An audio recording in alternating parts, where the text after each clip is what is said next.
చందమామ కథ భూతం. ఒక వ్యాపారి ఇంట్లో ఆనంద కోలాహలం తాండవిస్తోంది. ఆయన చిన్న కొడుకు పెళ్లి జరగబోతోంది. ఆయన కాబోయే భార్య పొరుగుపట్నం నుంచి వచ్చిన ఒక అందమైన పడుచు. ఆమె రాక కోసం వ్యాపారి ఇంట్లో అందరూ ఆతృతగా ఎదురుచూస్తున్నారు. పెళ్లి తర్వాత ఆమె ఒక పల్లకిలో ప్రయాణం ప్రారంభించింది. పెళ్ళికొడుకు మాత్రం ఆమెను తన ఇంట్లోకి ఆహ్వానించేందుకు వీలుగా ముందే గుర్రం ఎక్కి వెళ్ళిపోయాడు. ప్రయాణం మధ్యలో బోయీలు అలసటతో పల్లకీని తోవలోనే ఒక బిల్వ వృక్షం కింద దింపారు. నవవధువు పల్లకీలో నుంచి బయటకు దిగి ఒలి విరుచుకుంది. సరిగ్గా అప్పుడే ఆ చెట్టు మీద నివసించే ఒక భూతం ఆమెను చూసి ఆమె మీద మోజుపడింది. బోయీలు కాసేపు అయ్యాక అలసట తీరగానే మళ్ళీ పల్లకిని ఎత్తుకొని ఓహో ఓహోహో అనుకుంటూ నవవధువుని అత్తారింటికి చేర్చారు. భూతం ఆ పల్లకి వెళ్ళిన వైపే ఆకాంక్షతో చూస్తూ ఉండిపోయింది. పెళ్ళయ్యాక కొన్ని వారాల తర్వాత పెళ్ళికొడుకు ఏదో పని మీద సుదూర ప్రాంతంలోని ఓ పెద్ద పట్టణానికి వెళ్ళవలసి వచ్చింది.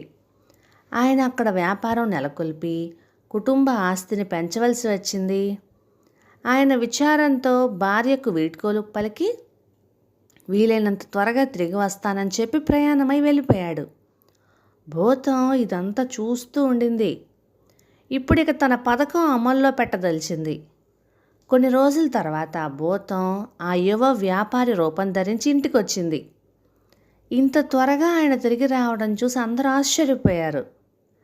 అక్కడ తన పని మొదలు పెట్టడానికి ఇది సరైన సమయం కాదని, తన వ్యాపారం కొన్ని నెలల తర్వాత ప్రారంభిద్దామని అనుకుంటున్నానని ఆయన చెప్పాడు. దాంతో అందరూ సంతృప్తి చెందారు. ఆయన భార్య ఆనందం గురించి చెప్పనే అక్కర్లేదు. రోజులు వారాలుగా, వారాలు నెలలుగా, నెలలు సంవత్సరాలుగా గడిచిపోయాయి. ఇంట్లో అన్ని పనులు సజావుగా సాగిపోతున్నాయి. అన్నీ యథావిధిగా నడుస్తున్నట్టే ఉన్నాయి. హఠాత్తుగా ఒకరోజు అసలు వ్యాపారి తిరిగి వచ్చాడు. ఆయన తన పనిలో విజయం సాధించి తాను కూడబెట్టిన సంపదతో తిరిగి వచ్చాడు. ఆ కుటుంబం ఎంత దిగ్భ్రాంతి పడి ఉంటుందో మీరు ఊహించగలరు కదా. ఇప్పుడు అక్కడ 2 యువకులు ఉన్నారు. ఇద్దరూ ఆ వ్యాపారస్తుడి కొడుకులమే అంటున్నారు. నవవధువు భర్తమే అంటున్నారు.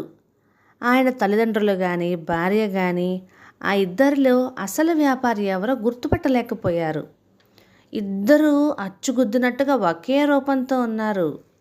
2 యువకులు ఒకరినొకరు నువ్వు మోసగాడివంటే నువ్వు మోసగాడివంటూ తిట్టుకుంటున్నారు, పోట్లాడుకుంటున్నారు.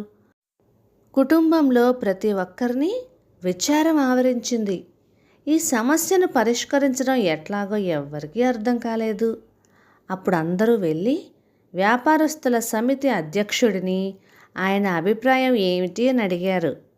వ్యాపారస్తుల సమితి అధ్యక్షుడు జాగ్రత్తగా అంతా విన్నాడు. కాసేపు ఆలోచించి ఒక చిన్న తోలు సంచిని తెప్పించాడు. ఆ ఇద్దరిలో ఎవరు చిన్న ప్రాణిగా మారిపోయి ఆ తోలు సంచిలో ఇమిడిపోగలరో వాళ్లే నిజమైన వాళ్ళని ఆయన తీర్పు చెప్పాడు. నిజమైన యువకుడు అట్లా దూరటం అసాధ్యం అన్నాడు. భూతం నవ్వి వెంటనే చిన్న ప్రాణిగా కుంచుకుపోయి తోలి సంచిలో ఇమిడిపోయాడు.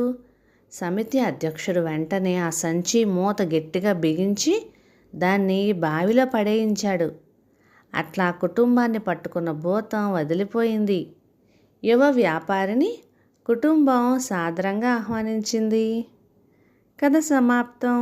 ఇక ఈ కథ మీకు నచ్చితే లైక్ చేయండి, షేర్ చేయండి, సబ్స్క్రైబ్ చేయండి. Thank you.